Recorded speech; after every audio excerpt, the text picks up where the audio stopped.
दिल्ली विधानसभा में नेता प्रतिपक्ष और भाजपा नेता विजेंद्र गुप्ता ने पूर्वी दिल्ली के गुरु तेग बहादुर हॉस्पिटल में निर्माणाधीन आईसीयू अस्पताल का दौरा किया है। इस दौरान उन्होंने अस्पताल के निर्माण में हो रही देरी पर सवाल उठाते हुए भ्रष्टाचार के गंभीर आरोप लगाए हैं। गुप्ता ने कहा है कि यह अस्पताल फरवरी 2022 तक बनकर तैयार हो जाना चाहिए था, लेकिन अब 2024 समाप्ति की ओर है और इमारत की स्थिति खंडर जैसी बनी हुई है। बेडेड आईसीयू हॉस्पिटल है। गुरु तेग बहादुर हॉस्पिटल दिलशाद गार्डन का ये एक हिस्सा है और इसके ऊपर शुरुआती लागत 300 करोड़ रुपए थी।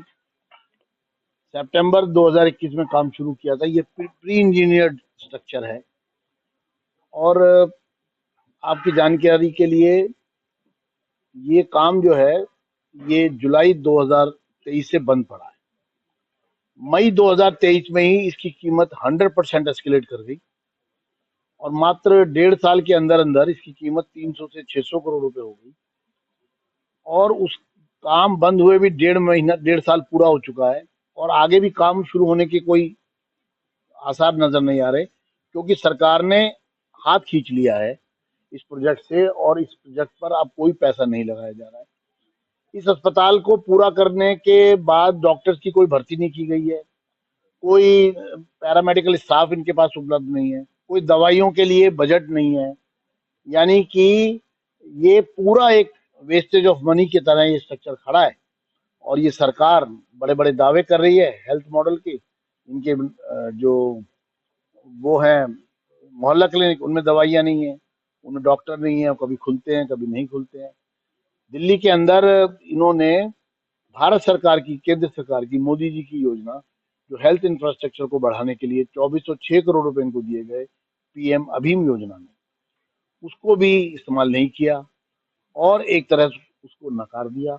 जबकि जो पीएम अभीम योजना है, Ayushman Bharat health infrastructure mission, जिसके अंतर्गत हर राज्य को भारत सरकार ने सहायता दी जिससे हेल्थ इंफ्रास्ट्रक्चर उनका बेहतर हो सके। लेकिन 64,180 करोड़ की योजना देश भर के लिए उपलब्ध थी, हर राज्य के लिए।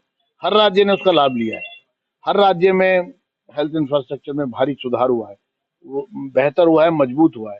दिल्ली में अकेले देश का एक अकेला राज्य है जिसमें Ayushman Bharat health infrastructure mission की पैसे का इस्तेमाल नहीं किया गया, उसको नहीं मंजूरी दी गई दिल्ली सरकार द्वारा।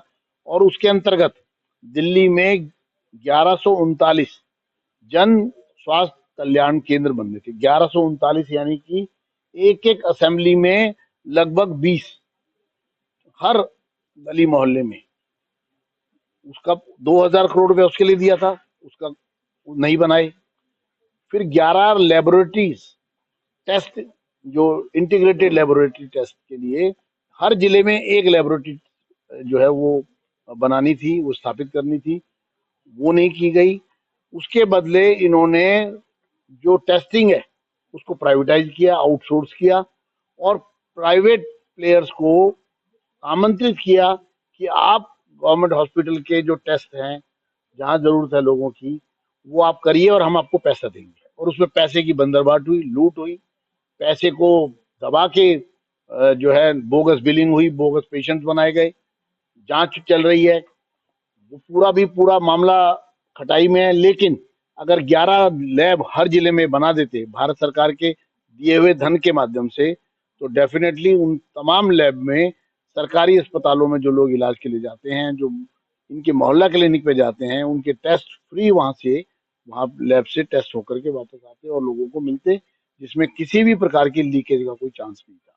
इसी तरह से इस तरह के आईसीयू हॉस्पिटल्स के लिए पैसा दिया गया, उस पैसे का इस्तेमाल नहीं किया, अपना पैसा रख नहीं रहे हैं, अपना पैसा खर्च नहीं कर रहे। यानी कि इस प्रोजेक्ट से सरकार ने हाथ खींच लिया और अब ये जितना पैसा इसमें लगा भी, इस तरह के 7 आईसीयू हॉस्पिटल दिल्ली में बना रहे थे, लगभग 1000 करोड़ रुपया जो सरकार ने खर्च कर दिया है, वो भी सब व्यर्थ हो गया है, वेस्ट हो गया है, क्योंकि सरकार की अब योजना ही नहीं है इन अस्पतालों को पूरा करने की। हमारा ये कहना है कि सरकार बताए कि आप किस हेल्थ मॉडल की बात कर रहे हैं। आपने 10 साल में किसी भी अस्पताल में कोई नया अस्पताल नहीं खोला, किसी अस्पताल में एक नया बेड आपने जोड़ा नहीं है। यानी कि जो संख्या बेड की 2015 में थी दिल्ली में, उसमें 2025 में भी वही स्थिति है। दिल्ली की सरकार ने हेल्थ इंफ्रास्ट्रक्चर पर कोई काम नहीं किया और सिर्फ अगर हुआ है तो भ्रष्टाचार हुआ है। इस भ्रष्टाचार के कारण जो लोग परेशान हैं, मेरे साथ यहाँ पर हमारे विधायक जितेंद्र महाजन जी भी हैं, वो भी इस सारी स्थिति से अवगत है और इन्होंने भी मुझे इस सब की जानकारी दी और आज हम मांग करते हैं कि इसकी उच्च स्तरीय जांच होनी चाहिए और इसमें जो भी लोग दोषी हैं, सरकार में बैठे हुए मंत्री हैं, उनके खिलाफ सख्त कार्रवाई होनी सर एक प्रश्न मेरा, जिस तरीके से 1.5 साल बाद आपको इसके ये बंद पड़ा या काम, आज कैसे एक साथ याद आया? हम लगातार इस मामलों को उठा रहे हैं और इससे पहले मैं लगातार सब जगह जा रहा हूँ। इससे पहले हम चाचा नेहरू हॉस्पिटल में भी गए हैं, मोहल्ला क्लिनिक्स पे जा रहे हैं, इनके जन सुविधा केंद्रों पर जा रहे हैं, इनके तमाम पॉलीक्लिनिक में जा रहे हैं और जहाँ जा रहे हैं वहाँ अस्त व्यस्त है, अव्यवस्था है और मारामारी है और नए जो हेल्थ इंफ्रास्ट्रक्चर है वो पूरा फ्लॉप है, सिर्फ भ्रष्टाचार का एक कारण बना है। टॉप स्टोरी ब्यूरो के लिए दिल्ली से रवि डालमिया की रिपोर्ट।